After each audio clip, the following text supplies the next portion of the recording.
Not every day of your life is going to be your graduation day, your wedding day, or receiving a Nobel Peace Prize. Most days are just average. And the thing is, when we choose not to appreciate the 99.9% of average days, and instead waiting for those very fleeting, incredible days which we might not even notice are that incredible while we're living them. Hello, the power of nostalgia. Just think how much of our lives we're missing. If we're always romanticizing the past or thinking about the future and how it'll be better, if we define our life's happiness in the big magic moments, then we're kind of just constantly waiting, right? Waiting to be happy and waiting to find happiness. Which is why, in my opinion, the way to become the main character of your life is to romanticize it. All of the painfully average bits, the mundane moments of washing the dishes, walking the dog, doing your homework, saying hi to your family when you're all a bit tired. This is what inspired me to start practicing the habit of casual magic. The idea is to find something small, something mundane every single day to be grateful for. It doesn't have to be big. It doesn't have to be grand. It doesn't have to be something that anyone else on the surface could find that much joy in. This really helped me last year in lockdown because it can be as small as noticing that the way the light is coming into the room is really beautiful. How you finished your homework 1 minute earlier than normal, and that's kind of cool. Good on you. Or how when you're doing the washing up, the bubbles just look kind of pretty, the way they reflect the light, or that someone smiled at you on the street.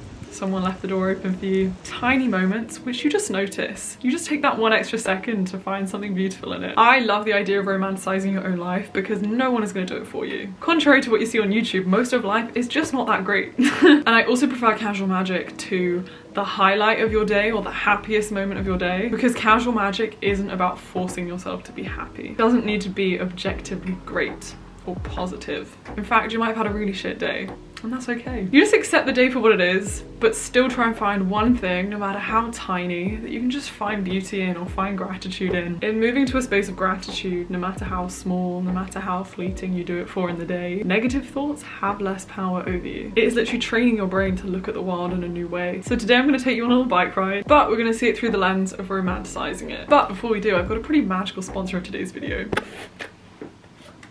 Can I just say it still amazes me that I get to work with brands, like real crazy brands. Mad, thank you. And because we're trying to +1 our lives, OnePlus phones are the sponsor of today's video. Let's see what's inside here. Oof, very sleek. Packaging is beautiful. This is the OnePlus Nord phone. So pretty. Wow. Oh my God, this is so beautiful. I don't know what to do. I feel like I'm the worst tech reviewer of all time. In the notion of romanticizing your life, I swear there is nothing more satisfying than when you peel off the plastic from a new phone. It's so smooth. What? Guys, this video is very kindly sponsored by this beauty, OnePlus. This phone is the OnePlus Nord, which is the brand new OnePlus phone. I don't know why I just threw it. I'm very clumsy. I should not do that. This phone was actually created for millennials and Gen Z, like young people. They were thinking about us. The reason I think it's so cool is because it is a super affordable phone but has insane features. One of my close friends has this phone and the camera is gorgeous. There are 3 main really cool features about this phone other than this cool blue cover that makes it look like a metallic butterfly. It can go from 0 to 70% charge in half an hour, which is incredible. It has such a luscious, smooth screen. You can just sit here, tap away, edit your photos, romanticize your life. But the best part of all, in my opinion, is the camera. Look at it, it has 3 cameras. Not 1, not 2, 3. It has an ultra wide angle so you can take incredible landscape shots. And when it's coming into evening, it's a little bit dark. You've just witnessed some casual magic. Maybe it's the silhouette of the leaves against the night sky. Whatever it is, you want to take a photo of it to remember the moment. This phone has an incredible nightscape camera. It will take many different photos at different exposures and then put them all together so that you have this one gorgeous night photo. Over on my Instagram, I'm going to take some photos of my casual magic one day with this phone, so you can go check them out. If you're interested in this gorgeous phone, check out the link in my description. Now let's get outside.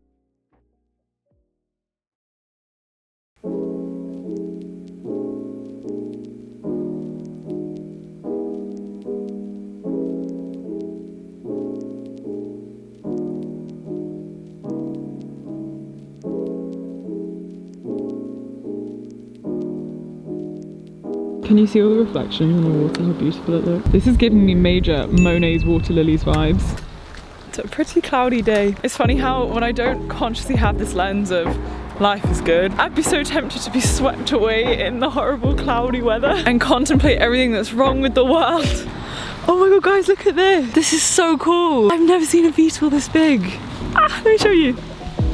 Wow, that's so cool. So beautiful. Hi.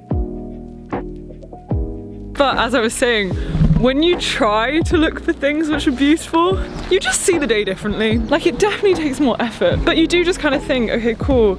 If today was the last day of my life, which I really hope it's not, but it very, very much could be, then at least I try to enjoy it. At least I try to find reasons why a sky full of white could be kind of magical in its own way. One of my favorite things to do while I'm walking is to reach up and just run up and touch the leaves as I go by. I dare you the next time you're running to jump and try and touch them. Last night I think it rained quite heavily, and there is such a specific smell of a field after rain. This specific smell is just home. Like, the fields near my house in a summer rain. Normally I can't really enjoy this smell because I get hay fever, but right now I think because of the rain, it just feels so familiar and so easy to ignore.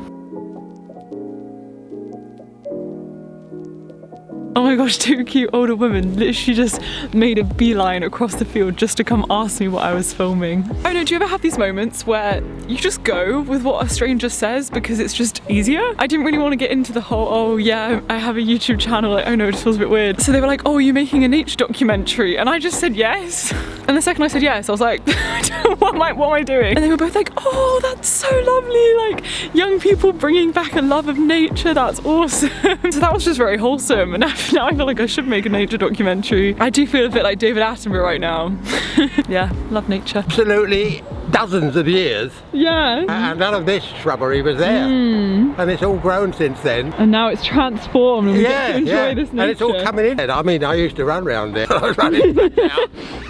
Those days are long gone now. You're amazing. You're doing great. Yeah, thank you so much. My pleasure. Okay, so to me, there is something so fun about choosing to take another path you would not normally take. Even if it takes longer, even if you don't really know the way as much, even if there are nettles and obstacles in your way, just shaking it up, being a bit spontaneous is so fun.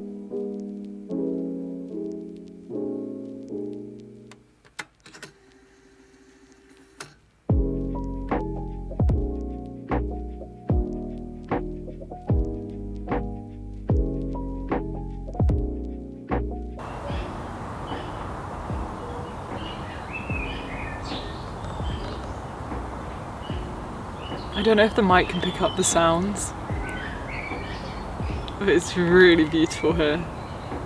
I just love it. It's funny how as kids we tend to be way more optimistic. Like, you don't really overthink your future, you don't really overthink your past, and childhood seems to like drag on because you just live so much in the present and you find little things to be curious about because you've not yet been trained that you need to memorize all the answers so you can come up with your own. You create literal games out of a piece of grass and come up with storylines based on a little bug you've found, and then you hit teenagehood and you hit adulthood and the world just beats you down a bit more. You see the world so much more realistically, you see the world in its issues, you see its flaws. You realize that moments like this are so hard to find all of a sudden because you're just so busy and swept up in life.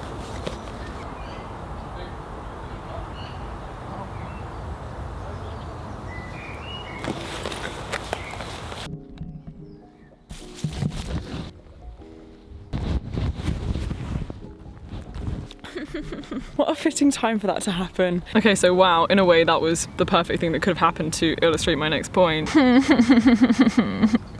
I just found a cute place, a little bit off the track where I could sit, just enjoy my life, maybe read a book. And then these two guys like looked through the trees. They were like, oh mate, is she alone in there? I literally heard him say that and I was like, oh no, okay. They're both holding bottles of alcohol. And then they continued down their path. So I was like, okay, but like obviously I'm gonna get up and leave. And then they came down the other path, so they were like coming from behind to where I was sitting. They're like, oh hello beautiful. Literally, that is a girl's worst nightmare. That's anyone's worst nightmare. Like, creepy strangers under the influence of alcohol coming to you when you're alone. Like, things like this are the reason that especially women are just not empowered to do things alone, to be independent, because we can't so much of the time without fearing for ourselves. It's like when you discuss with male friends about an area you feel unsafe or somewhere you would never walk at night, and they're like, oh, but why would you never do that? Like, it's totally safe, like I feel fine there. And I'm like, of course you feel fine there. It's different. It's different when you're a woman. I feel like this brings a really good realism to this video, because you can try and romanticize your life, and I really think everyone should. I think you should romanticize every part of it that you can, because it contributes to happiness. But the reality of the world is that there is a lot that's not that great. There are a lot of parts of the world where other emotions are really necessary, like fear and anger, the need for justice and equality. Like, all of those aren't emotions we tend to romanticize for good reasons, but they're necessary in order for change to occur. It makes me so angry that people feel entitled to come up to me when I'm just chilling, enjoying my life, trying to talk to the camera, maybe read a book. I don't know if it would have been a nice conversation or something worse. My heart just went, get out of here. So like I run through the path and just flee to the nearest open space. But I'm also not gonna let that have power over me. Yeah, so I guess my message to you in whatever moment of life you're in right now is, even if life is a little bit shit, even if you feel like you have low days, even if things feel very unjust, if relationships in your life feel toxic, if things feel hard, if you feel stuck, every single one of these experiences is super valid, and you shouldn't try and mask it all in some toxic positive veil. But I do think there's so much power in every single day finding at least one thing, no matter how small, that you can just find beauty in. Like, be really conscious about it. Think to yourself, that is beautiful. I'm so grateful that I get to have don't fall. My rubbish tech setup. Okay, there we go. Yeah, what tiny thing can you just be grateful for? Is it the fact you can walk on 2 feet without pain? Is it the fact that you have eyes so that you can witness the world and all its colors? Is it that you have a family who are safe and healthy and happy? Is it the taste of one of your favorite foods that you're just so lucky that you get to experience that day? Like, what is it? What is that one tiny thing that is casually magic about your day? Okay, well, this walk took a turn. I'm sending you so much love. Thank you so much for being here. I'm gonna go home and have a jug of herbal tea, and definitely check out the OnePlus Nord phone if you're looking for a genuinely great phone that is super affordable. Have an amazing day. Bye.